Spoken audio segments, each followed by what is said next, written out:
ನಮಸ್ಕಾರ ಕರ್ನಾಟಕ. ನೆನ್ನೆಲ್ಲ ಮೊನ್ನೆ I think if I'm not wrong 19th ಒಂದು FIR ರಿಜಿಸ್ಟರ್ ಆಗುತ್ತೆ.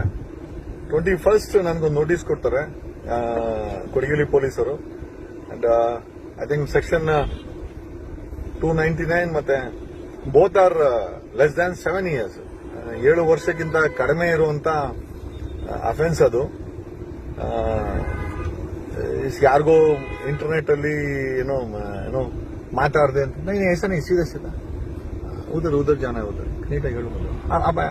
ಜಾನಿದೆ ಒಂದು ಆ ಕೇಸಲ್ಲಿ ಓಕೆ ನಮ್ಗೆ ನೋಟಿಸ್ ಕೊಡಬೇಕು ಅಂಡರ್ ಸೆಕ್ಷನ್ 35. ಯಾಕಂದ್ರೆ ನನ್ನ ಮೇಲೆ ಮಾಡಿದಂತ FIR ಅಲ್ಲಿ 7 years ಗಿಂತ ಲೆಸ್ ಏನೋ ಪನಿಷ್ಮೆಂಟ್ ಇರೋದ್ರಿಂದ ನನಗೆ ನೋಟಿಸ್ ಕೊಡಬೇಕಾಗಿತ್ತು. ನೋಟಿಸ್ ಕೊಟ್ಟರು ನಾನು ಯಾವುದೋ ಬೇರೆ ಒತ್ತಡದಲ್ಲಿ ಬೇರೆ ಕೆಲಸದಲ್ಲಿ ಇದ್ದಾಗ ನಾನು ರಿಪ್ಲೈ ಕಟ್ಟು ಕಳಿಸಿದ್ರೆ ಕೊಡಗೇಲಿ ಪೊಲೀಸರು ತಗೊಂಡ್ಲಿಲ್ಲ. ಬದಲಾಗಿ ಸರ್ಚ್ ವಾರೆಂಟ್ ತಗೊಂಡ್ಬಂದು ಮನೆ ಹತ್ರ ಬಾಗಿಲನ್ನೆಲ್ಲ ಒಡೆದಾಕಿ, ಮೇಲೆ ರೂಮ್ ಎಲ್ಲ ಒಡೆದಾಕಿ, ಆ ನಾಯಿಗಳಿಗೆ ಏನೇನೋ ಮಾಡಿ ಎಲ್ಲ ತುಂಬಾ ದೊಡ್ಡ ಮೆಸ್ ಮಾಡಿಟ್ಟಿದ್ದಾರೆ. ಅಲ್ಲ, ಆರ್ಟಿಕಲ್ 19 ಪ್ರಕಾರ ನಾವೆಲ್ಲ ಧ್ವನಿ ಮಾಡೋದು ತಪ್ಪೇನಾ? ನಾವು ನಮಗೋಸ್ಕರ ಏನಾದ್ರು ಧ್ವನಿ ಮಾಡ್ತಾ ಇದೀವ? ನಮ್ಮ ಪ್ರಶ್ನೆ ಏನಪ್ಪಾ ಅಂತಂದ್ರೆ, ಇವತ್ತು ಮಾನ್ಯ ನ್ಯಾಯಾಲಯ ನಮಗೆ ನಮ್ಮ ವಕೀಲರು, I should thank all my team of advocates, ಯಾರ್ಯಾರು ನಿಂತ್ಕೊಂಡಿದ್ದಾರಲ್ಲ, ವೇದಮೂರ್ತಿ, ನಮ್ಮ ಹರೀಶ್ ಬಾಬು ಅವರು, ವೇದಮೂರ್ತಿ ಅವರು, ಸುನೀಲ್ ಅವರು, ಅವ್ರ ಜೂನಿಯರ್ಗಳು, ಕಡಿಮೆ ಒಂದು 45 ಜನ ಅಡ್ವೊಕೇಟ್ಸ್ ಪಾಪ ನನ್ನ ಪರವಾಗಿ ನಿಂತ್ಕೊಂಡು ಕೆಲಸವನ್ನು ಮಾಡಿ ಮಾನ್ಯ ನ್ಯಾಯಾಲಯಕ್ಕೆ ಈ ರೀತಿ ಅನ್ಯಾಯ ಮಾಡಿದ್ದಾರೆ. ಅರೆಸ್ಟ್ ಮಾಡೋ ಪ್ರೊಸೀಜರ್ ಅಲ್ಲಿ ನಾನು ನಿಮ್ಗೆ ಹೇಳಕ್ ಇಷ್ಟಪಡ್ತೀನಿ, ಈ ವಿಡಿಯೋ ಮಾಡ್ತಾ ಇರೋದು ನನಗೆ ಬೇಲಾಯ್ತು ಅನ್ನೋ ಖುಷಿನಲ್ಲ. ನಾನು ನಿಮಗೆ ತಿಳಿಸಬೇಕಾಗಿದೆ, ಯಾವುದೇ ವ್ಯಕ್ತಿಯ ಮೇಲೆ FIR ಆಯ್ತು ಅಂತಂದ್ರೆ ಆ ಸೆಕ್ಷನ್ಗಳಲ್ಲಿ ಯಾವುದೋ ಸೆಕ್ಷನ್ಗಳು ಕೂಡ ಲೆಸ್ ದನ್ 7 years ಇತ್ತು ಅಂತಂದ್ರೆ ಅವ್ರು ಯಾರೂ ಕೂಡ ನಿಮಗೆ ಅರೆಸ್ಟ್ ಮಾಡ್ಲಿಕ್ಕೆ ಬರಲ್ಲ. Because there is a guidelines called Arnesh Kumar versus union of India ಅಂತ. ಬಟ್ ಈ ನನಗೊತ್ತಿಲ್ಲ, ಈ ಅರ್ಧಂಬರ್ಧ ಇರುವಂತ ಕೆಲವು ಸರ್ಕಾರದಲ್ಲಿರೋರು ಒತ್ತಡ ಹಾಕಿ Arnesh Kumar versus union of ಇಂಡಿಯಾದಲ್ಲಿ ಅರೆಸ್ಟ್ ಮಾಡಬೇಡಿ ಅಂತ ಹೇಳಿದ್ರು ಸಹ ನನಗೆ ಮೊದಲನೇ ನೋಟಿಸ್ ಕೊಟ್ಟು ಮಾನ್ಯ ದಿವಸನೇ ಬಂದು ಸರ್ಚ್ ವಾರೆಂಟ್ ಎತ್ಕೊಂಡ್ಬಂದು ಬಾಗಲ್ನೆಲ್ಲ ಹೊಡೆದಾಕಿ ಇಷ್ಟೊಂದು ದೊಡ್ಡ ಮೆಸ್ ಮಾಡಿಸ್ತಾ ಇದೆಯಲ್ಲ ಕಾಂಗ್ರೆಸ್ ಸರ್ಕಾರ. ನನಗೆ ಅರ್ಥ ಆಗ್ತಲ್ಲ, ಯಾಕೆ ಇದೆಲ್ಲ ಕಾನೂನು ಬಾಹಿರವಾಗಿ ಮಾಡ್ತಾ ಇದ್ದೀರಾ? Should we file A contempt? ಈ ಕೇಸಲ್ಲಿ ಕಂಟೆಂಪ್ಟ್ ಫೈಲ್ ಮಾಡೋಣ. ಆಮೇಲೆ ಯಾರು ಎದುರ್ಕೊಂಡಿಲ್ಲ, ಏನಕ್ಕೆ ನೀವೆಲ್ಲ ಕೇಸ್ ಹಾಕ್ಬಿಟ್ಟು ಎದುರಿಸ್ತೀನಿ ಅನ್ನೋಕ್ಕಾದ್ರೆ ನನ್ಗೇನು ಅರ್ಥ ಆಗ್ತಾ ಇಲ್ಲ. ನಾವು ಪ್ರಶ್ನೆಯನ್ನ ಸಂವಿಧಾನಿಕ ಹಕ್ಕುಗಳಿಂದ ಪ್ರಶ್ನೆ ಮಾಡದೆ ದೊಡ್ಡ ತಪ್ಪಾಗ್ಬಿಟ್ಟಿದ್ಯಾ? ಸಂವಿಧಾನ ಕೊಟ್ಟಿರುವಂತ ಹಕ್ಕು ಯಾವ ಪಾರ್ಟಿನೂ ಕೊಟ್ಟಿಲ್ಲ, ಅದು ಕಾಂಗ್ರೆಸ್ ಕೊಟ್ಟಿಲ್ಲ, ಬಿಜೆಪಿನೂ ಕೊಟ್ಟಿಲ್ಲ. ಇವತ್ತು ಮಾನ್ಯ ನ್ಯಾಯಾಲಯ ಅದನ್ನ ಪರಿಷ್ಕರಿಸಿ ನನಗೆ ನೋಟಿಸ್ ಕೊಟ್ಟು ಬಂದು ನೋಟಿಸ್ ಕೊಟ್ಟು ಸಮಯನೇ ಕೊಡದೆ ನನ್ನನ್ನ ಬಂದು ವಾರಂಟ್ ಎತ್ಕೊಂಡ್ಬಂದು ಅರೆಸ್ಟ್ ಮಾಡಿ, ಮತ್ತೆ Arnesh Kumar versus union of India guidelines ಯಾಕೆ ಫಾಲೋ ಮಾಡಲ್ಲ ನೀವು?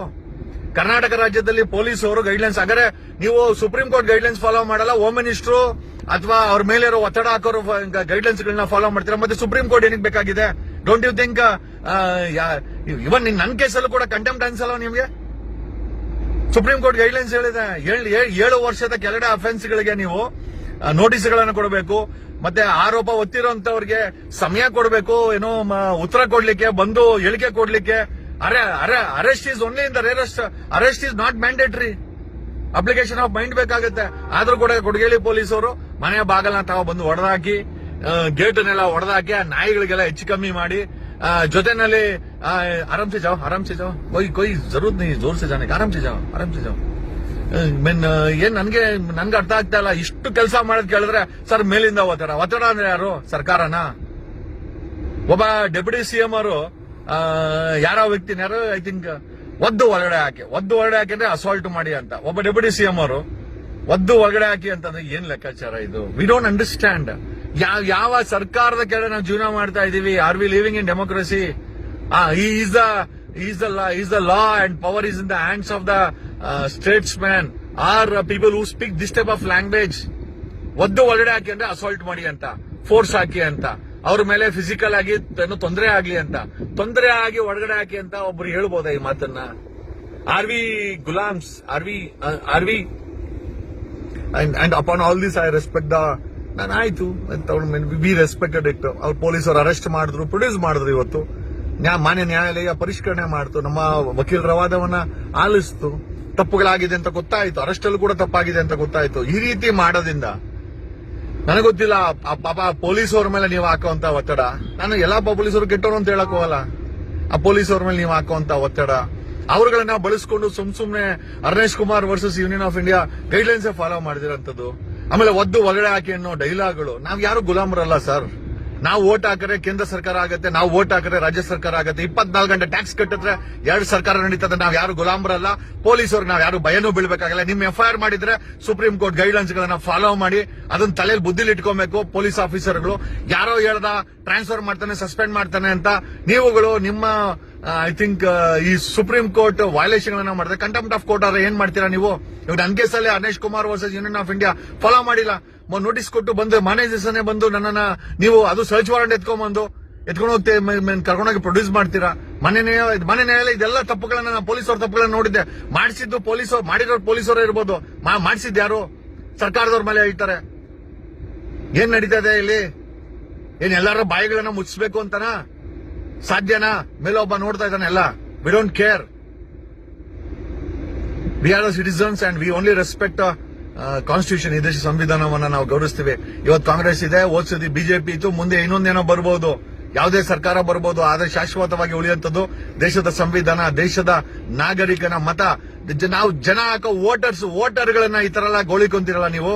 ಸುಮ್ನೆ ಕೇಸುಗಳನ್ನ ಹಾಕಿ ಪೊಲೀಸವ್ರ ಮೇಲೆ ಒತ್ತಡ ಹಾಕಿ ಅವ್ರ ಕೈಲಿ ಅರೆಸ್ಟ್ ಮಾಡಿಸಿ ಪಾಪ ಅವರು ಕೆಟ್ಟವರಾಗಬೇಕು. ನೀವೆಲ್ಲ ಸೇಫ್ ಆಗಿ ಕೂತ್ಕೊಂಡು ವಿಧಾನಸೌಧದಲ್ಲಿ ಆದೇಶಗಳನ್ನ ಮಾಡಿ ಅವ್ರ ಕೈಲಿ ಕೆಟ್ಟ ಕೆಲಸಗಳನ್ನ ಮಾಡಿ ಅದು ಸುಪ್ರೀಂ ಕೋರ್ಟಿನ ವಿರುದ್ಧವಾಗಿ ಗೈಡ್ಲೈನ್ಸ್ ವಿರುದ್ಧವಾಗಿ ಕೆಲಸ ಮಾಡಿಸ್ತೀರಾ ಅಂತಂದ್ರೆ ಯಾವ ಮಟ್ಟಕ್ಕೆ ಪೊಲೀಸ್ ಇಲಾಖೆ ಅಂತ ನಿಲ್ಸಿದ್ದೀರಾ? What are you trying to prove? Okay, we respect Indian constitution, we respect the law, we respect. ನಾವು ನಿಮ್ಮ ಅರೆಸ್ಟ್ ಅನ್ನ ರೆಸ್ಪೆಕ್ಟ್ ಮಾಡಿದ್ವಿ. ಕಾರಣ ಯಾಕೆ ಅಂತಂದ್ರೆ ತಪ್ಪಾಗಿದ್ರು ಪರವಾಗಿಲ್ಲ, ನಾವು ನ್ಯಾಯಾಲಯದಲ್ಲಿ ನಮ್ಮ ವಕೀಲರು ಇದ್ದಾರೆ ಮಾತಾಡ್ಲಿಕ್ಕೆ ಅಂತ. ನಮ್ಮ ವಕೀಲರು ಪ್ರಶ್ನೆ ಮಾಡಿದ್ರು ಇವತ್ತು. And definitely the court court allowed our application and thanks a lot. ನಾನು ನ್ಯಾಯಾಲಯಕ್ಕೆ I think we are very very thankful and we are obliged okay by the orders. But ನಮ್ಮಂತ ಓಡಾಟಗಾರರಿಗೆ ಈ ತರ ಮಾಡ್ಬೇಕಾದ್ರೆ ಸಾಮಾನ್ಯ ಜನರ ಗತಿ ಹೆಂಗೆ? ಸುಳ್ಳು ಕೇಸುಗಳನ್ನ ಹಾಕಿ ಸಣ್ಣ ಪುಟ್ಟ ಕೇಸಲ್ಲೂ ಕೂಡ ಅರೆಸ್ಟ್ ಮಾಡಿ ಜೈಲು ಕಳಿಸುವಂತ ಅಲ್ಲಿರುವಂತ ರಾಜಕೀಯ ನಾಯಕರುಗಳು, ಅಲ್ಲಿರುವಂತ ಭ್ರಷ್ಟ ಪೊಲೀಸರು ಈ ತರ ಆಗ್ಬಿಟ್ರೆ ರಾಜ್ಯದ ವ್ಯವಸ್ಥೆ ಏನಾಗುತ್ತೆ? ಏನು ಥ್ಯಾಂಕ್ಸ್ ಅ ಲಾಟ್. ಕೊಡಿ ಹೇಳಿ FIR ಗೆ ಬೇಲ್ ಅನ್ನು ತಗೊಂಡಿದ್ದೀವಿ. We will not stop fighting. Okay, we will stand and there is no second thought about it. Okay, we respect the law, we respect the constitution. But ಈ ರೀತಿ ಕಾನೂನನ್ನ ಪೊಲೀಸರನ್ನ ಬಳಸಿ ದುರ್ಬಳಕೆ ಮಾಡ್ಕೊಂಡು ಮಾಡಂತ ಉಚ್ಚಾಟ ನಿಮ್ಗೆ ಎಷ್ಟರ ಮಟ್ಟಿಗೆ ಸರಿ? ನೀವುಗಳು ಕೂಡ ತಿಹಾರ್ ಜೈಲ್ಗೆ ಹೋದಾಗ ಅಲ್ಲಿ ಹತ್ಕೊಂಡು ಮಲ್ಕೊಂಡಿದ್ರೆ ನಾವೆಲ್ಲ ನೋಡಿಲ್ಲ ಅನ್ಕೊಂಡಿದ್ದೀರಾ? ನಾವು ನೋಡಿದ್ದೀವಿ. ಓಕೆ, ಇವತ್ತು ಪವರ್ ಇದೆ ಅಂತ, ಇವತ್ತಿರುತ್ತೆ, ನಾಳೆ ಹೊಟ್ಟೋಗುತ್ತೆ, ನಾಳೆ ಮತ್ತೆ ಆಳುವಂತ ಪರಿಸ್ಥಿತಿ ಬರ್ತದೆ. ಕಾಂಗ್ರೆಸ್ ಸರ್ಕಾರದ ಕರ್ಮ, ಕಾಂಗ್ರೆಸ್ ಸರ್ಕಾರದಲ್ಲಿ ಇರುವಂತ ಯಾವುದೋ ಒಂದು ಸಣ್ಣ ಗುಂಪು ಮಾಡ್ತಾ ಇರುವಂತ ಕರ್ಮ ಇಡೀ ರಾಜ್ಯದ ಮೇಲೆ ಇಷ್ಟೊಂದು ಪ್ರಭಾವ ಬೀಳ್ತಾ ಇದೆ. ಆ ಕರ್ಮದ ಫಲವಾಗಿ ನೆನ್ನೆ ದೊಡ್ಡಣ್ಣನ ಅಳಿಯ ಇಡೀ ಅರೆಸ್ಟ್ ಮಾಡಿದ್ದಾನೆ. ಪಪ್ಪಿ ಈಸ್ ಅರೆಸ್ಟೆಡ್. ಯಾಕೆ ಅರೆಸ್ಟ್ ಆದ? ಕಾಂಗ್ರೆಸ್ ಅವರು ಚಿತ್ರದುರ್ಗದ MLA ಅಲ್ವಾ? ಇಡೀ ಅರೆಸ್ಟ್ ಮಾಡಿದ್ದಾರೆ ನೆನ್ನೆ. ನೋಡಿ, ನಿಮ್ಮ ಕರ್ಮದ ಫಲ. ಬೇರೆಯವ್ರಿಗೆ ತೊಂದರೆ ಕೊಟ್ರೆ ನಿಮ್ಮ ಪಕ್ಷದಲ್ಲೇ ಇರುವಂತ ಪಪ್ಪಿನ ಇಡಿ ಅವರು ಅರೆಸ್ಟ್ ಮಾಡಿದ್ದಾರೆ. ಅರ್ಥ ಮಾಡ್ಕೊಳ್ಳಿ, ಮೇಲೆ ಕರ್ಮ ಅನ್ನೋದೆಲ್ಲ ನೋಡ್ತಾ ಇದೆ. ಓಕೆ, ನಾವು ಇವತ್ತು ವ್ಯವಸ್ಥೆನ ಗೌರವಿಸ್ತೇವೆ, ಬಟ್ ತಪ್ಪಾದ್ರೆ ಪ್ರಶ್ನೆ ಮಾಡೇ ಮಾಡ್ತೀವಿ. ಓಕೆ, ನಮ್ಮಗಳನ್ನ ಯಾರು ನೀವು ಸುಳ್ಳು ಕೇಸುಗಳನ್ನ ಹಾಕಿ ಎದುರಿಸುವಂತ ಅವಶ್ಯಕತೆ ಇಲ್ಲ. ಅದಾದ್ರೂ ಕೂಡ ನಮ್ಮ ವಕೀಲರು ಇದ್ದಾರೆ. ನ್ಯಾಯಾಲಯದ ಮೇಲೆ ಸಂಪೂರ್ಣವಾಗಿ ನಂಬಿಕೆ ಇದೆ ನಮಗೆ. Thanks a lot. Love you all.